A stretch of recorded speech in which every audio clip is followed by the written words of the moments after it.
P T I رہنماؤں عمر ایوب، شبلی فراز، کمل شوذب اور فواد چودھری کے ناقابل ضمانت وارنٹ گرفتاری جاری۔ وارنٹ فیصل آباد کی مقامی عدالت نے جاری کیے۔ 9 مئی پر چاروں رہنماؤں کے خلاف تھانہ سول لائن میں مقدمات درج ہیں۔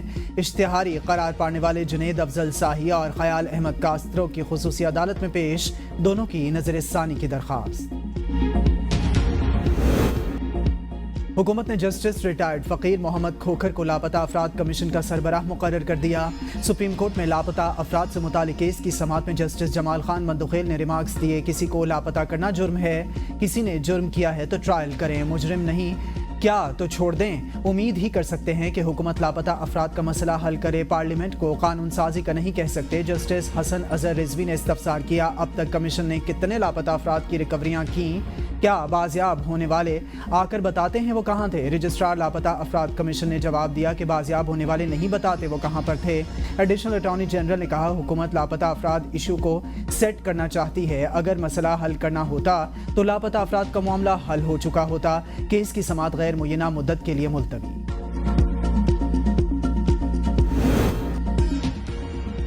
بینچز اختیارات کیس کا آئینی ترمیم سے کوئی تعلق نہیں، ویسے ہی اگر کوئی ڈرنے لگ جائے تو الگ بات ہے۔ جسٹس منصور علی شاہ کے بینچز کے اختیارات پر توہین عدالت کیس میں ریمارکس، کہا سوال پریکٹس اینڈ پروسیجر قانون کے سیکشن 2 کا ہے، بینچ اپنا دائرہ اختیار دیکھنا چاہ رہا ہو تو کیا کیس واپس لیا جا سکتا ہے؟ اٹارنی جنرل کا عدالتی معاونین پر اعتراض، کہا عدالتی معاونین نے آئینی ترمیم چیلنج کر رکھی ہے۔ جسٹس عقیل عباسی نے ریمارکس دیے، توازن قائم کرنے کے لیے آپ کے تجویز کردہ نام بھی شامل کر لیتے ہیں۔ اٹارنی جنرل نے کہا کہ میں کوئی نام تجویز نہیں کر رہا۔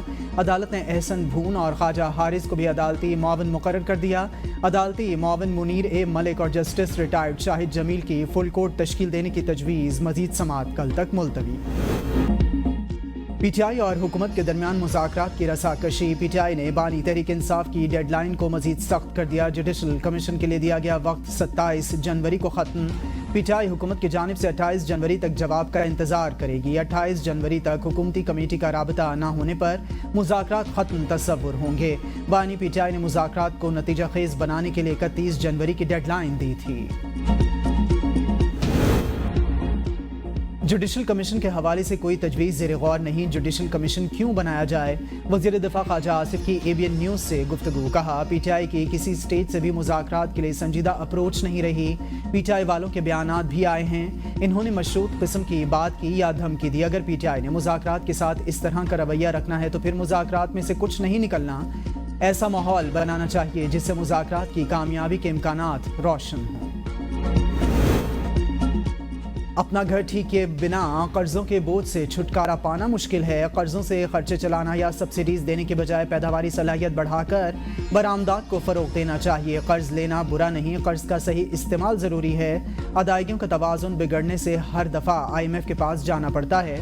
وزیر خزانہ محمد اورنگزیب کا ورلڈ اکنامک فورم کے دوران اعلیٰ سطحی مذاکرے سے خطاب، کہا پاکستان کا سب سے بڑا مسئلہ کرنٹ اکاؤنٹ اور فسکل اکاؤنٹ کا جڑواں خسارہ رہا ہے۔ فسکل خسارے کی سب سے بڑی وجہ 9 سے 10% غیر پائیدار tax to G D P شرح ہے۔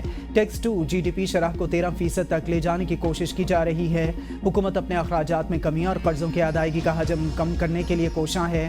پائیدار ترقی کا حصول پاکستان کی اولین ترجیح ہے۔ سی پیک فیز 2 میں حکومت ٹو حکومت کی بجائے بزنس ٹو بزنس پر توجہ مرکوز رہے گی۔ چینی کمپنیز کو پیداواری یونٹس پاکستان منتقل کرنے پر قائل کیا جائے گا۔ 190 ملین پاؤنڈ کیس میں ٹھوس شواہد موجود ہیں، میاں بیوی نے ٹرسٹ بنایا، کروڑوں روپے لیے۔ وزیر اطلاعات عطاءاللہ تارڑ کی میڈیا سے گفتگو، کہا تمام چیزیں دستاویزات سے ثابت ہو چکی۔ حکومت پاکستان کے پیسے کا غلط استعمال کیا گیا۔ نیب کی پریس ریلیز کے باوجود دبئی میں پروجیکٹس لانچ کیے جا رہے ہیں۔ دبئی میں سرمایہ کاری منی لانڈرنگ کے زمرے میں آئے گی۔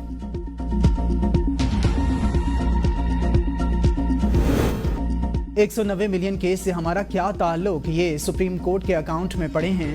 پی ٹی آئی رہنما یاسمین راشد کی عدالت پیشی پر غیر رسمی گفتگو، کہا ہم نے اپنے دور میں لوگوں کا صحت کارڈ دیے، یہ حکومت ہمارے صحت کارڈز کا ہی مقابلہ نہیں کر سکتی۔ پارٹی ختم کرنے کی بات کرتے ہیں، ہم ضیاء الحق کا مارشل لا بھی دیکھ چکے ہیں۔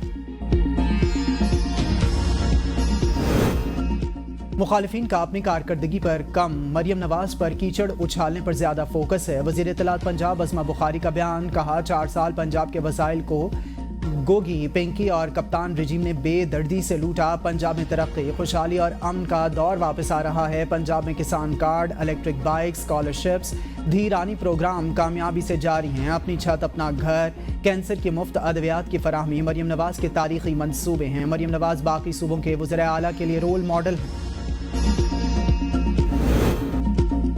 گورنر فیصل کریم کنڈی سے پارا چنار کے نمائندہ وفد کی گورنر ہاؤس میں ملاقات. کرم کے موجودہ حالات سے آگاہ کیا.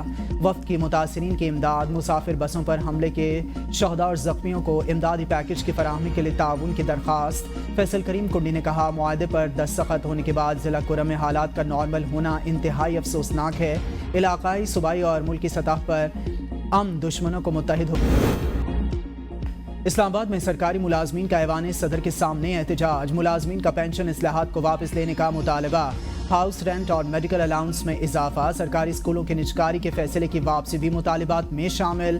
احتجاج میں صوبہ پنجاب کے سرکاری ملازمین بھی شامل. احتجاج کے پیش نظر اسلام آباد پولیس نے شاہراہ کے دونوں جانب خاردار تاریں لگا دی ہیں. احتجاج میں خواتین ملازمین کی بڑی تعداد بھی شریک. نعرے بازی.